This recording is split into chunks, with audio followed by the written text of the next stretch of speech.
Hey guys, this is Dustin Bogle, the author of Reinforce Your Gym, and I was just recently a guest on the Business Growth Architect podcast. It was awesome. We had a wonderful discussion. Here's what I shared, so I hope you guys will listen. My Fortune follow-up system, which is how to harvest more sales from your database. We also talked about mindset and how it's going to really impact you from growing your business and how it can hold you back. And then finally, I went into some secret sales tactics that I think you guys are going to really enjoy. So listen in, 5-star review it, and I know that this is going to be definitely worth your time.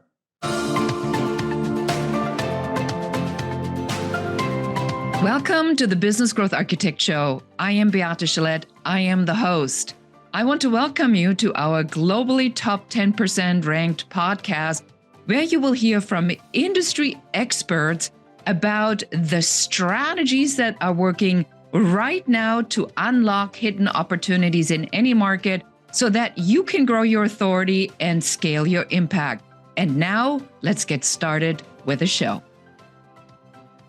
Welcome back. This is your host, Beate Chelette, and welcome to the Business Growth Architect Show. Today, we're talking to Dustin Bogle from Gym Reinforcements. Dustin has a business model that I want to share with you that I think will give you a lot to think about. Dustin, welcome to the show. Thank you for having me, and I'm honored to be the first guest from the fitness industry. So I hope I represent our industry well, and I want to just help your listeners out any way I can. So I love that.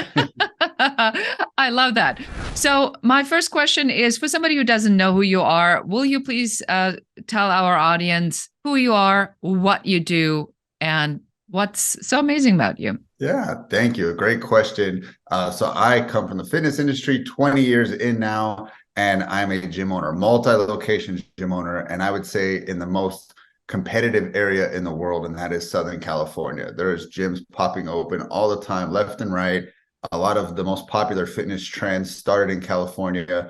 Beachbody is based in California. A lot of famous franchises and brands were founded there. And it's because it's like this pressure cooker. When there's so much competition, it actually makes the cream rise to the top, and it makes the best of the best come out. And so one of the things that I'm grateful for being in that market is that it forced me to get really good at sales and articulate to the leads why we are a place that is worthy of their business, their hard-earned dollars. And it really made me go to the school of hard knocks for sales. So that's why I say I'm a coach first and a fat loss expert, but then just by the area that I was in that environmental pressure, I became a sales expert and selling something that's a hard thing to sell, in my opinion. It's something people need, but not necessarily want, and that's fitness. And so when you are in a competitive area, selling something people need, not want, you get really good at sales or you fail. And so that's why I feel like that's something I've gotten good at, and I teach what I've learned to others so that they can grow their business as well. So a question for you. A lot of people struggle with sales, and they struggle with sales for many reasons. They don't have enough leads coming in. They don't know how to convert. They're attracting the wrong person. There's like 10,000 things. So if you would share from your experience, what is it about sales that is so dreadful to so many people? It's funny. I just did a training on this, so this is perfect. It's fresh in my mind. And it was the 3 reasons your leads are not buying. And so I'll just give the audience exactly what I talked about. The first is confusion. When people go to your social media, they see your dog, they see your kids, they see what you're eating, but they don't see what you do, and they don't see what you sell. And so like, what is going on your social media? Is it clear? Can I tell from the moment I land on the page what you do? And it could be a business page, it could be your profile, it could be your website. Sometimes people say really drawn out, wordy explanations of what they do. And then guess what? People who are confused move away, and people who have clarity, they move towards you. So it's like confused people don't buy, and just too many people just explain their stuff with too many words and too many details, and there's people don't care. They're like, the main question you need to answer in all your marketing is, what problem do you solve? That's your elevator pitch. That's your one-liner. And so a lot of times people will answer that question like, hey, so what do you do? Oh, I'm a landscaper. No, that's not a problem. I'm a fitness trainer. That's not a problem. You're focusing on you. So if I say I help women who are super stressed out lose fat and rebuild their metabolism, I got to get you connected with my Aunt Susan. She needs you. Like, I'm saying the problem and my avatar in my pitch. Don't say what you do literally, say who you help. and get clear and put it in the least amount of wording and make it as punchy and in your face as possible. So that's number one. People just can't tell what problem you solve. They see you do stuff, but they don't know who to call, what problem you're solving. The second is they don't trust you. And so that comes from the businesses that go for the sale too quickly. Welcome to my email list. I got this product for sale. Welcome to my social media following. Buy my stuff. Who are you? Why should I trust you? Like, I love that you started with, who's Dustin? Why should we listen to this episode? What makes you good? Why are you awesome? That's how people need to think about their marketing. Welcome to my email list. Let me introduce myself. I'm the owner. Is why I started this company. Is why you should trust me. I got this many years of experience. I've produced this customer success stat. Something that puts you on a pedestal. For us at our gyms, for example, we've helped 1,000 ladies go through a body transformation. So immediately trust, okay, they've done a lot of reps. We've been in business 20 years, experience, right? We have a proven process, which is kind of what I'm going to get into my third one. And so these things will make someone want to buy more than, hey, I'm Dustin, welcome, buy my X program, right? And this applies to any industry. This isn't just fitness. The third, we said confusion. We said essentially trust. And then the third one is uniqueness. There was a great book many years ago. A lot of business people read it, and it was the Blue Ocean Strategy. And so when you are in a red ocean, just to give you guys the quick summary, you are fighting with all the other businesses for the same fish. It's shark infested waters. It's bloody waters because all the sharks are fighting for the same fish. Red ocean. Blue ocean, there's no competition. There's one shark that has the whole ocean to themselves. And so the example I like to give is Netflix. Before all the other streaming services came around, now it is a red ocean, but they had a 10-year gap where there was a blue ocean. They had zero competition, a huge leap start in the industry. So it's not saying you have to be the next person to think of a crazy new disruptive technology. You could be in a competitive market like landscaping, like fitness, like course offers, like coaching, and you can still make it unique in terms of what is your method and what is your way of doing things that is different than the competition. And so that's the third reason people don't buy is they just don't think you're unique. And if you're in a red ocean, guess what people do? They just price shop for the lowest price. And so it's like your product A, product B, product C, they're all the same. Which one's the cheapest? That's how we logically just buy. So you have to be in a competition or in a market where you have no competition and make yourself unique. And so there's a lot of ways you can do that. But I know for time's sake, there's other questions for us to dive into. But those are the three reasons your leads don't buy. They're confused, they don't trust you, and you're not unique. Do you find that people, when they are putting their sales propositions together or work on the unique value proposition or build their strategies, that they are very good at seeing what's in front of them? Or do you find that most people, when it comes to themselves, they can see it with other people, but they cannot see it with themselves? Yeah, I mean, basically what it comes down to is they're they're just like super humble and they're really bad about bragging about themselves. There's usually two types of business owners. There's product driven and promotion driven. The product, they want to make the service better. They want to make the product better. They want to make the app faster. They want to make the course, more digestible. And they're just spending their whole day working on the product, but because they're not out promoting, no one knows about this amazing product. You're kind of like selfishly hiding it from the world, and you need to get more promotion driven. And then the reverse is the very promotion person. They're always on social media. They're always promoting something. Something's always for sale. They're always, telling everybody about how this awesome product, but because they're spending like 80% of their time promoting it, they're also not trying to refine it and make it better and design the 2 and 3 and 4.0 version of the product. And so they need to spend a little bit more time doing product. So it's not that you need to be split 50-50. Some of the best partnerships is Steve Jobs promotion, and then he had his, right-hand man that's product, like designing it in the back office, right? Some of the best companies, like Elon Musk is out there promotion driven. He doesn't know how the heck his own cars work, but he hired some of the smartest minds to be the product driven. So it's like you either find the opposite of you so you can be the yin and the yang, or if you're a one-man show or one-woman show, you kind of have to be mindful to say, hey, I'm spending a little too much time on one of these. I need to do the other. So they're usually very humble, product-driven people, and that's why they don't know how to do like a USP and how to package it because they're not promotion-minded. You can hire somebody to like a copywriter, somebody to be that creative person to say, you do something really special here. Let me help you package this and position it to make it sound you more unique to the marketplace. And so that sounds like you. You're like, I really like working on my product, or I like getting my hands dirty and I'm doing the service and I'm not a creative. Hire creative to help you make that USP. If you're more promotion driven, that probably comes easy to you. You can make the USP. I would say get an operations person to come and quality check it and say, can this be better? And, give you feedback on it. So that's kind of how I think they can improve that. You talk a lot, Dustin, about knowing your strength and stepping into what you're good at and what you should be doing. What should I be doing? What brings you energy?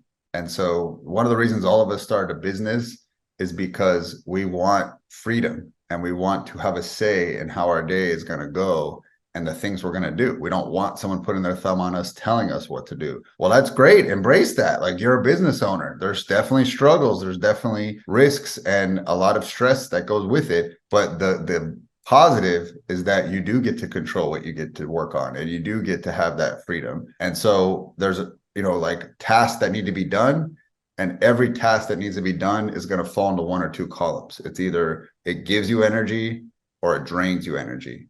Your job, when you say, what should I do, is to have an absurd amount of your time leveraging the stuff that gives you energy, the things that you enjoy doing, the things that wake you up. The number one way to get to burnout as an entrepreneur is to fill your day with energy draining activities. Like, I hate answering emails. I hate running payroll. I hate, filling out this form, and just give somebody 8 hours a day. Those are the people that want to quit their jobs. Well, if you're the entrepreneur and you have control and you're choosing to do this, why are you choosing to like make your life a living hell and to do things that are energy draining? So your job is to protect your energy. If we're going to be doing this for the long haul, how do we do this? How does Tony Robbins, after decades, get up in front of people? Energy management. What is energy? The things you do. And so delegate the things that drain your energy and keep and fight for the things that give you energy. And that's the way that you stay in the game for the long haul. So that's kind of my take on how to like delegate and elevate.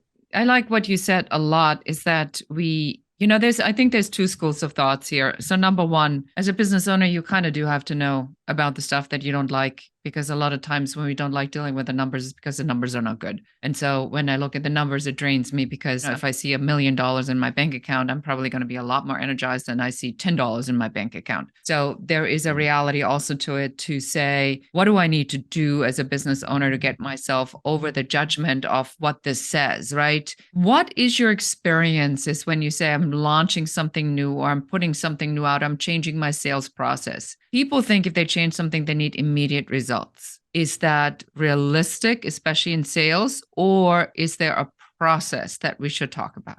Yes, like there's definitely things you will see immediate results. I call this concept the 90-day echo. And so what it is what you do today, you actually will not see the results of it until 90 days from now. So if I make 100 calls today and I repeat that for the next 90 days, I bet you in 90 days, I will have a bigger business, because I did so much more outbound. I did so much more volume if I normally did 10 calls a day, right? So that's not going to show up tomorrow just because I did 100 calls today. That's what we like to see, is like, I put in a ton of work today and tomorrow my business has grown, but it won't. So if you put on that mindset that it's a 90-day lag, right? Like, if I work hard this day, this week, this month, I won't see it for 90 days. And so if you can kind of accept that and still put in the work, then again, you're thinking longer term. But also I would say it works backwards too. What you have today is an echo of what you did 90 days ago. So if you're not happy with where your business is, go back and look at what you were doing 90 days ago. Maybe you're still doing the exact same thing. And there's a phrase that I often say, nothing changes if nothing changes. You literally are doing the same thing that you did 90 days ago, and now you're living in that echo and nothing has changed. Well, let's not have that happen 90 days from now. We need to change strategy. We do need to think about things differently. And sometimes you can't see that, and you need an outsider's perspective. That's where a coach or a mentor or a peer that's in the same industry could come in, just say, what am I doing? I feel like I'm, living Groundhog Day. There's no growth happening. What am I missing?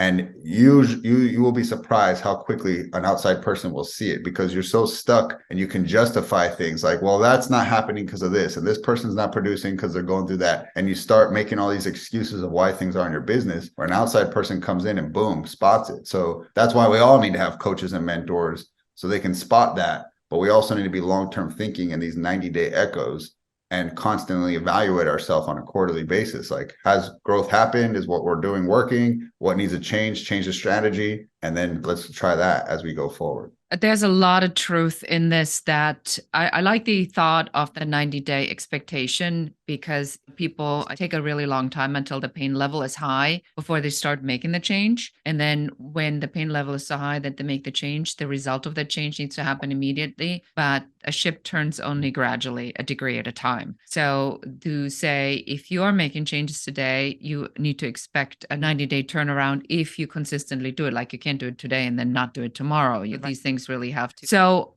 fascinating conversation. We will be right back and talk after this message with Dustin about his business model that I call the double dipper. Are you looking for the hidden opportunities for you in this market? Or are you simply wanting to figure out what is your unique differentiation factor that makes clients want to work with you and not your competitors?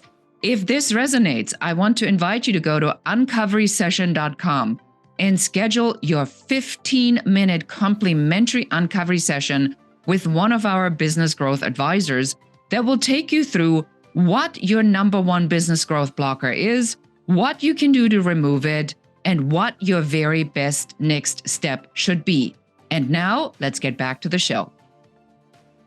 Welcome back. This is Beate and Dustin from Gym and Reinforcements, and we talking about all kinds of things of sales, looking at it from a different perspective, coming from a gym environment. So Dustin, one of the things why I wanted you on the show was that you have a very interesting business model on how you look at sales. I call it the double dipper. So will you take us through why I believe you're a double dipper? Yes. And that's one of my favorite Seinfeld episodes, by the way. But yes, the double dip is essentially where you don't just stop selling when you sell one person and you ask for more. And it sounds greedy and like, you're trying to always make a sale. But my belief is that if you've made something awesome, you have made that amazing product or service, you should want to get it out to the world. You should be upset that every person who reaches out to you does not buy. I used to get frustrated. I was like, maybe I didn't say it the right way. Maybe I didn't make them feel comfortable enough. Maybe I was being too pushy. Like, all these things would go in my mind, because I'm like, in my head, I'm like, their life would be so much better if I got to be their coach. And so if that's not how you feel about your product or service, you need to make your product or service better so you are convicted about it. Or maybe you need to switch industries. Maybe you're not really enthused about what you're selling anymore. But at the end of the day, when we sell somebody a fitness program, we get them into a trial. We get them into a 28-day challenge or a 6-week challenge. They come in and check it out at the point of sale. When we ask for the credit card, we put it in, we run the payment. After that's been completed, we double dip. And so we just say, now that you are in this program, we're so excited. Do you know anybody else who would want to do this with you? A spouse, a sibling, a coworker? Because we want to help as many people in the community get healthy and fit. It's a win for us. We get another member, yes, but guess what? It's a win for you. You got a familiar face in the gym. You got an accountability partner. And now there's somebody you can plan to do fitness things together. You guys can meal prep together. You go on hikes. Why don't we get one of your buddies signed up? Who would that person be? And so when they hear the actual reasoning behind it, and it's not about the sale, that we have a mission, we want to get as many people in the community healthy and fit, and we want them to have a familiar face, they're sold, and we get a good portion of people to do that. Right now, our stats are 4 out of 10 people give us a name, phone number, and email, and boom, we got a sale without having to do any ad spend. It just is something your salespeople got to be trained to do every time. But here's where it becomes infinite. If I make a sale and that person gives me a friend's phone number, guess what I do when I call that friend? Hey, friend, do you have anybody that would want to do this with you? And I call it the infinite lead system. If you continue to ask every person for another referral, I've had people go as far as 6 leads from one referral to the next and 0 ad spend, because they had the cojones to ask for it. This is not being greedy. This is not being a slimy salesperson. It's being very convicted in what you sell. Does Elon Musk feel weird about taking anyone's money for one of his cars? No, because he's convicted your life is going to be for the better. We're saving the planet. He has a big mission. He knows the product's good. That's how you got to feel about yours. And so that's why we get really excited and we get a lot of referrals on the front end. And that's the double dip, but it honestly leads to infinite leads if you can get that as well. Yes, I think this is a very smart to build that in with your clients. Also, not just new clients that just signed up, but also for existing clients to ask them to look into who else we can help. And then you have a second piece that I want to talk about that I think also falls into the double dip category, and that is so you teach people how to do this entire program, right? How to sell. So there's a coaching system that you're selling. But not just are you teaching them how to you give them the information, but if they don't want to do this by themselves, which goes back to the first question that I had asked you earlier, what should I be doing or what should I not be doing? They can then also bring you in to place a salesperson and do the sales for them. Will you take us through how you develop this part of the double dipping? Yeah, so it just a lot of things that I learned just came from an organic, natural path. And so in a gym, again, I know it's different for everybody. We have a very loud environment. So when someone's yelling on a microphone and giving instructions and there's loud music and people stopping at the desk, we just couldn't get a focused person to do follow-up. So I decided to do a test and I hired a remote salesperson that's going to work from home, quiet environment. They got a good sound system, microphone going, and they can just dial for dollars and there's no issues. That was a massive game changer for me. And so they had a system that I built out for them, but eventually we launched it into a company where we actually help gym owners to move their leads into their gyms and get them more members. And so although it's specific for gym owners in the fitness industry, the system can apply to anybody. I actually had a landscaper deploy this system, and they saw immediate results from it. And so essentially, there's three main components of what I call the fortune follow-up system, because we've all heard that the fortunes and the follow-up. I actually don't think most companies need more leads. I think they need better follow-up. And so I've experienced it myself, where I've called businesses and gotten no response, no reply, no callback, and I was like calling them to give them money, and they couldn't even follow up. So know that no matter what industry you're in, speed to lead is critical. The quicker you can get to your lead, the faster and the better chance you're going to sell them. So the three components are, number one, I call it the 5x2 follow-up system, 5x2, 5x2. When you get a new lead that opts in on your ads or organically messages you, for 5 days, we reach out to them twice a day, once in the afternoon, once in the evening. And we change the platform that we reach out to them on. So it might be a phone call and then a text, an email, and then a social media DM. But we change it every time because different people respond to different mediums, right? And so we want to hit all of them. And so we're aggressive. So people are like 5x2, that's 10 contacts in the first week. Yes, because we're convicted in what we're selling and we want to get a hold of this person. And the biggest fear, everyone says, that sounds nagging. That sounds like I'm going to piss people off. I've had no complaints. In fact, I've had nothing but thank yous. I'm busy. When you called, I was with my kids. When you text, I was at work. And then they're like, thank you for following up because I am interested. It's just our times didn't line up. And now I can talk. Thank you for the follow-up. So that's the first one. And again, 5x2 follow-up system. The second is a 10% database dynamite is what I call it. And so what you do on this is you just carve out. We all have databases of our contacts since we opened our business. It's probably in the thousands for most business owners. So what you do is you just carve out 10% of that. So if you have 2,000 leads, you're going to take 200 people a day and you're going to send them a check-in text and just say, hey, how's everything going? How are you happy with the company you're working with? For us, it's like, are you on your own trying to figure out your fitness goals? Are you a member of the gym? We'd love to have you come in and join us. And so just check in on all your leads. Don't get so focused on your new leads. You spend a lot of marketing dollars to get that database. So leverage it. Go and find some new people you can sell. And then the third one is what you brought up already, and that is the double dip system. When you do make a sale from your leads or your database, ask them for a referral. That's the three legs of the Fortune follow-up system. And so every business I know that's deployed it has seen monumental changes in their sales. And guess what? They didn't increase ad spend. They didn't increase marketing dollars. They didn't go out and have to put a whole bunch of more money. They just got a system that allows them to harvest more sales from their existing leads and lead flow. So what I'm hearing you say is that there really is a psychological re-education of myself as the business owner to say they wouldn't be on my list if they weren't interested at some point in what I do. So I've had other people that said, unless they literally tell you to never call them again, you just keep calling until they tell you to literally stop. But you're saying that most of the time when you are persistent, that people are thanking you for that kind of persistence. Why do you think most business owners have such a barrier to that? Is that because we still need to be the good guy, the good girl, that we here's my favorite, the work should speak for itself? Yes. Where is it coming from that we don't push hard enough?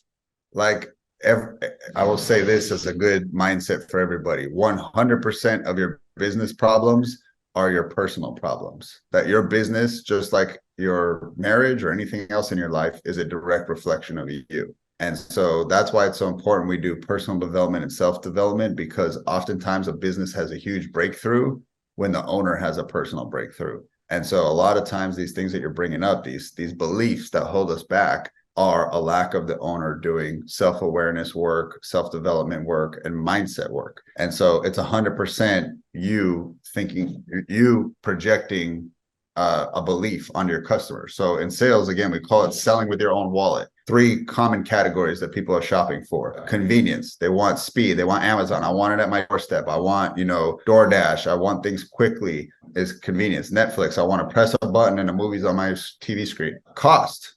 People are on a budget, or maybe this is not an area of their life. They spend a lot over here, but they don't over here. So they're thinking budget and what can I get, the lowest price on. And then the third is premium, luxury. I want the best. Like, I'm not going to cut corners. I want my kitchen to have the best wood. I want the best car. We're going on the best vacation. Like, there will be no budget. And so those are just 3. There's plenty others. But what happens is, we say in sales, don't sell with your own wallet. Maybe in fitness, you think budget, because like for me, I'm a trainer. I'm not going to probably spend a lot of money on a trainer because I know how to work out and I know what to eat. I'm going to probably be more budget minded there. But, another person's like convenience. Like, I'm a busy mom and I don't got a lot of time, and I need to work with an expert that's going to get me results in the least amount of time. So what happens if I bring my budget mindset to the convenience minded client? The whole time I'm selling her, I'm talking, like, we're the lowest price in town. We're the most cost effective. We're running a sale. And all my verbiage that I'm selling her with is what I value. But what she's like, we make good money. I got a disposable income. Like, why do you keep bringing this up? Aren't you hearing what I'm saying? I need something quick. I need to get in and out. I'm busy. I'm a working mom. I'm a professional. I got 3 kids. We got sports. So like, her buying and my selling is not matching up. And so a lot of times when you're saying that, the person's like, I don't want to bother the person. My work should, speak for itself. That's what you're, putting out to the world. But if that's not what people are buying, you're going to meet resistance, and that's going to be a lack of sales. So instead of asking yourself, what do I value? You're selling with your wallet. Listen to what your customers are buying. So a great way is to look at your reviews. What are people remarking on? If no one's remarking on the work, then don't hope that the work's going to sell itself. If people are remarking on the speed, or they're remarking on the product quality, that's what you want to be putting into your marketing. That's what you want to be putting into your pitch, because you're literally taking the words of your customers and you're pushing it out to the world, right? So the final part is, there's customization in every sale. You need to listen to what does the person value, and then speak in those words. Don't sell with what you value, because that's instant loss of a sale. No problem. I think you're making a very important point here about projecting your own stuff onto other people. And I do believe that there is a lot of truth in that because our subconscious mind is looking for a pattern that we recognize. So when we're now having a conversation and we're discovering an energy mismatch, our subconscious mind will immediately volunteer something we are familiar with that might not be the truth. And the discipline you must have to free yourself from that and not give that a meaning or tell a story about that, that's a lifelong ministry, in my opinion. That will never go away. And it goes back to what you said. You always have to do your self-development. You always have to read the books. I got my sales books right here. I got my mindset work every day that I listen to, because it is so easy to get drawn into a story of something that's happened that wasn't good. Dustin, how can people find out more about you, or perhaps learn about your sales information from you? Yeah, thank you. This has been awesome. Good conversation. I love talking about all this stuff. I could go on for hours. I think if they wanted more of my content, it'd be good to go pick up the book, Reinforce Your Gym. It's on Amazon. It's a bestseller. Don't be fooled. It says Reinforce Your Gym, but if I could rename it, it'd be Reinforce Your Business, because basically we go over three main categories: more marketing and getting a lead machine, sales multipliers, how to get more sales from every sale that you have, and then building your dream team, which is basically a section on leadership. And so these are the three things I talk about, and it could apply to any model, but just look at my examples in fitness and say, how does this apply to my business? So that'd be first place. Second place would be social media. Follow me on Instagram at Dustin.Bogle or Facebook at Dustin Bogle. Put a ton of content around fitness, mindset, and entrepreneurship. Excellent. Well, thank you so much for sharing your information with our audience. It's been absolutely fabulous to have you. Thank you. It's been a pleasure. And again, if you guys love this episode, take a screenshot, tag us on it. We'd love to see what you enjoyed, and tag us with your takeaways as well. Exactly. That's what we do it for. And that's it for us for today. Thank you so much for listening or watching to the Business Growth Architect Show. Please share this with one other person that needs to hear what we talked about today. And until next time, and goodbye. Thank you for listening to or watching the show. We are so excited that you're here, and we are very grateful for you. Now it's our turn to ask you for help. Please do share this episode with one other person that needs to hear what we were talking about today. If there's any question you have about business, please do reach out to us and let us know. And don't forget to schedule your complimentary uncovery session at uncoverysession.com, where one of our business growth advisors will help you to figure out what your number one business growth blocker is in only 15 minutes. And that's it for us today. Until next time.